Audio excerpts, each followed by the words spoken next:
Hello everybody, welcome back to Dude Ranch DIY. My name is Jake. If you've been following along, you saw it in the last video. I was moving logs around, I was doing some firewood deliveries. I stacked up logs on the big log pile. I stacked up an auxiliary pile of cherry logs, and I also put some of those cherry logs on this brute force 1424 firewood processor. Now, as you can see here, I have a bag rack here, courtesy of AJ Shaver over at Shaver Sales Incorporated. And what this thing does, it's designed to work in conjunction with these log lift bags. Now, if you're not familiar with these bags, or if this is your first time watching the channel, I typically use these IBC totes. These IBC totes are great. I get them for free. A lot of guys don't get them for free. Sometimes, you know, I've heard of people charging up to like $75, $80, $100 for these totes. I get them for free.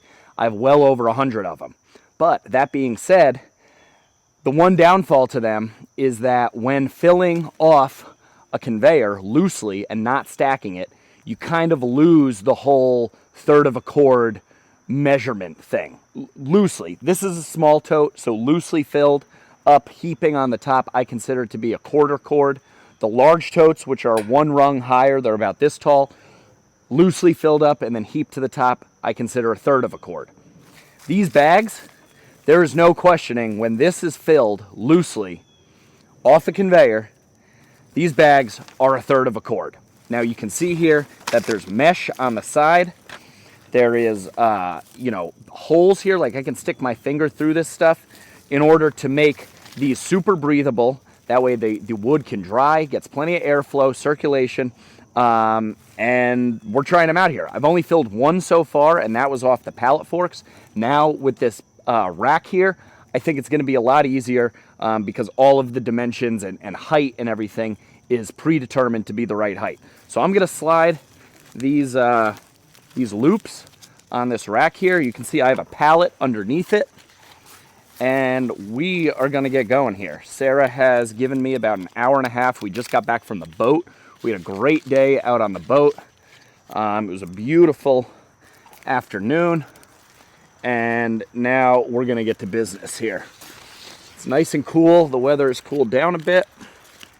So we're going to make some firewood. Take advantage of it. Now, you can see this bag also has a loop on the bottom to make dumping them a little bit easier. And what I was told by AJ Shaver when we were over at the Boonville show was to kind of spread it out, spread out the bottom, and then he said take like 5 pieces of firewood, which, there we go. We do have a few pieces of firewood in the splitting trough right here. And he said basically just throw them kind of into the corners to help spread the bag out a little bit.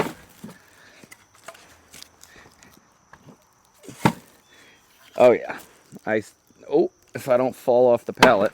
There we go, I see exactly what he means.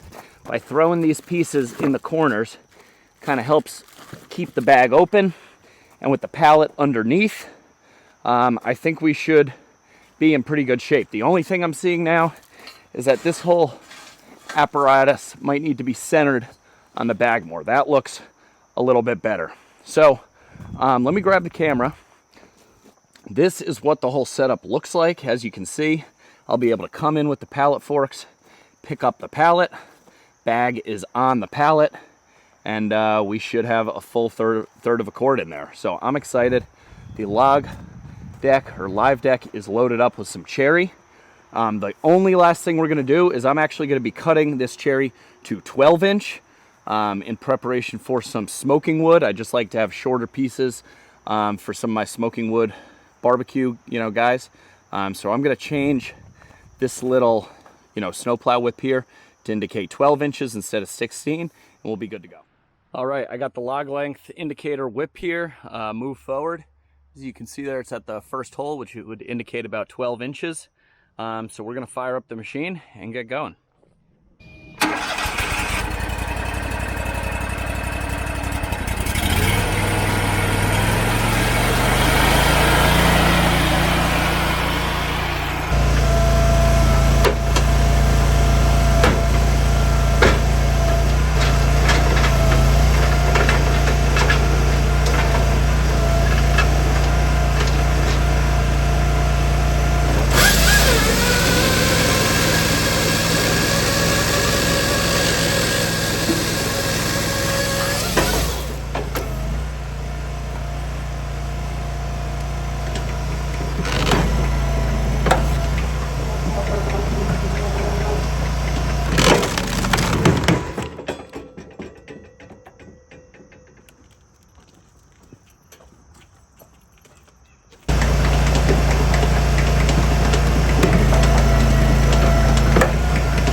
That's really nice. The fact that this is so low, you know, for these shorter pieces that are just barely long enough, you kind of slowly roll them on. You don't have to deal with logs falling in between the legs of the live deck.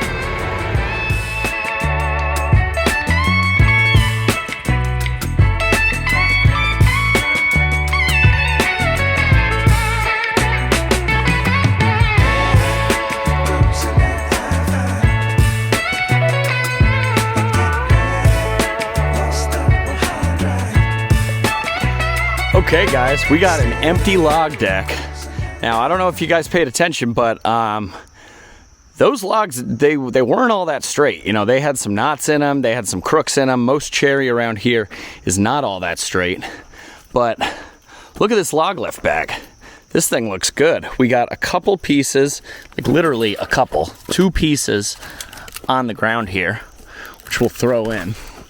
But look at this bag. I mean, it filled up pretty darn evenly, and almost, you know, I'd say all of a third of a cord, you know, basically fit on that live deck there.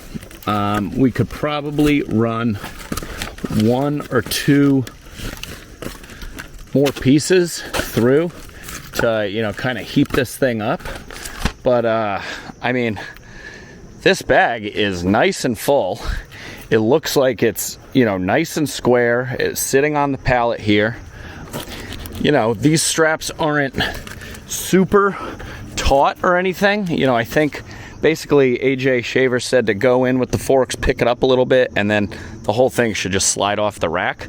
I am pretty happy with that. I might go and grab like maybe 1 or 2 more logs off this pile here, just quick with the tractor, so that we can fill up, you know, the top of the bag, heaping up, because as you guys know, you know, as we lose moisture content, this stuff shrinks a little bit.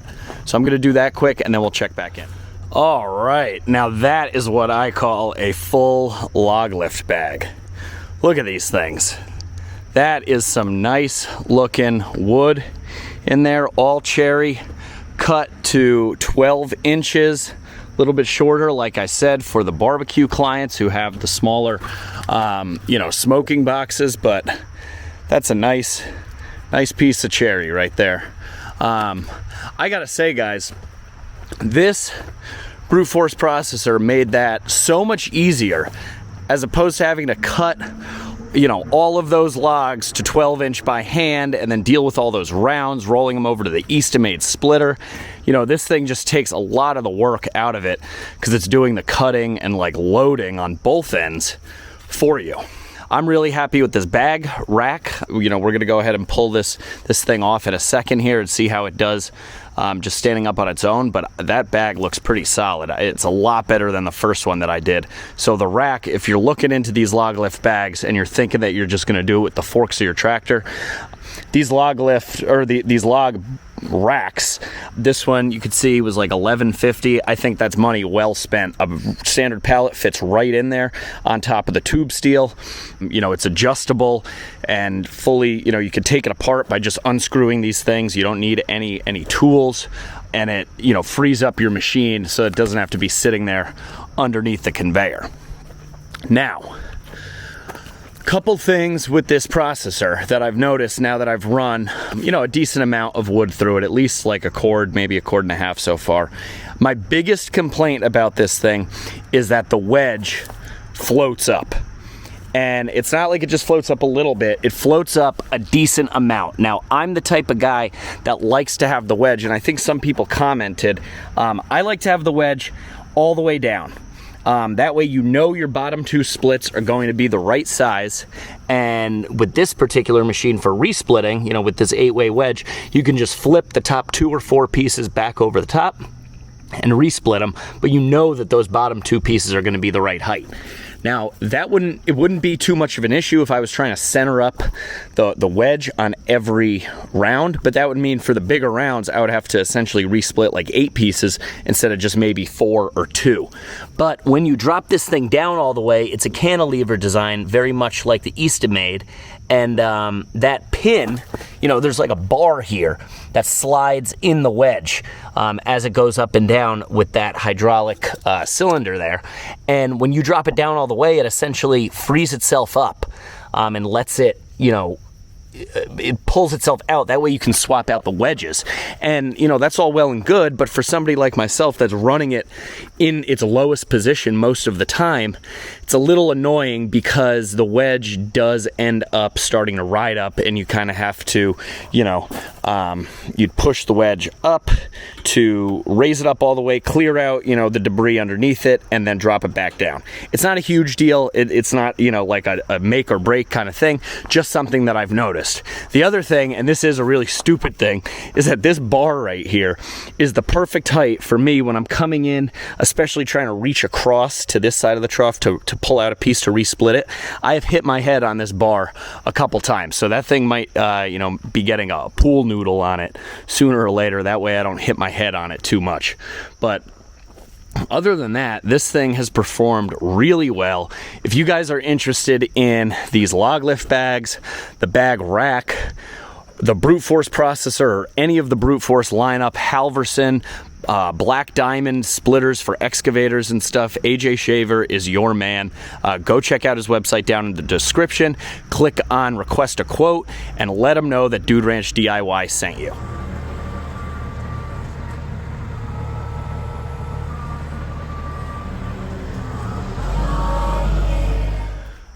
Well, we made it all the way over here to where the bag is going to stay, all the way over from the processor over there. And just for a little comparison, the bag on the left, granted it was my first bag, the bag on the right is only my second bag, but no bag rack and bag rack. So for those of you that were wondering if the bag rack makes a difference to hang the bags off your conveyor, off the end of your conveyor, it certainly makes a difference. I was able to fit a hell of a lot more wood in there, and this bag is standing totally straight up and down. It looks beautiful. This bag, not so much. So just quick little comparison there for those that might be interested in these bags.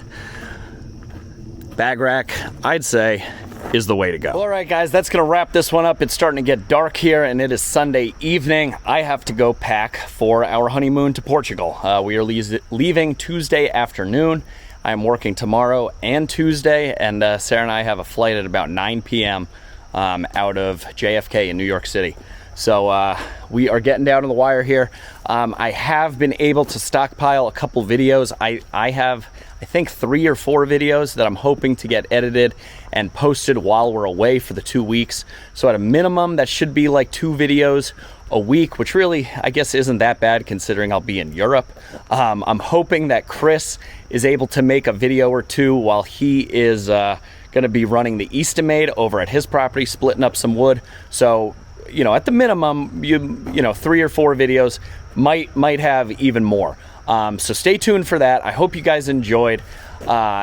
Let me know what you guys think of this brute force processor down in the comments. I know it's not for everybody. I know the price tag can be a big pill to swallow, but for a one-man operation, I think it can potentially save you a ton of time if you're able to source the right size logs. And as I've showed here today with this cherry, the logs don't have to be perfect pencil sticks. You know, yeah, you're gonna have to maneuver them a little bit with like a peavey, or, you know, wrestle them around by hand.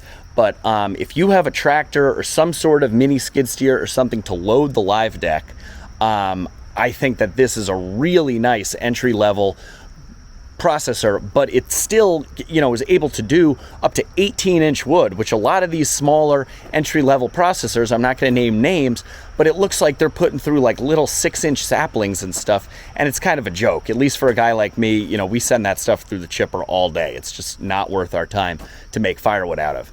This machine, albeit an entry-level machine, it really has some nice big processor features, and I'm really starting to like it. So if you like this machine or want to see the other machines in the brute force lineup, head over to shaverequipment.com. Click on that button to request a quote, because like I said in the very first video, the more interest that we drum up on these machines, the whole brute force lineup, the longer I'll get to keep this machine, and I might even get to have some other machines come to the wood yard to make content with and show you guys all the great features. So go ahead over there, click on the request a quote line, say that Dude Ranch DIY sent you. It would really help me and the channel out. But for now, I hope you guys liked the video. Give it a big thumbs up if you liked it. Questions, comments, feedback, throw it down in that comment section below. Make sure you hit the subscribe button. For now, I'm Jake. This is Dude Ranch DIY. Thanks so much for watching. We'll see you here next time.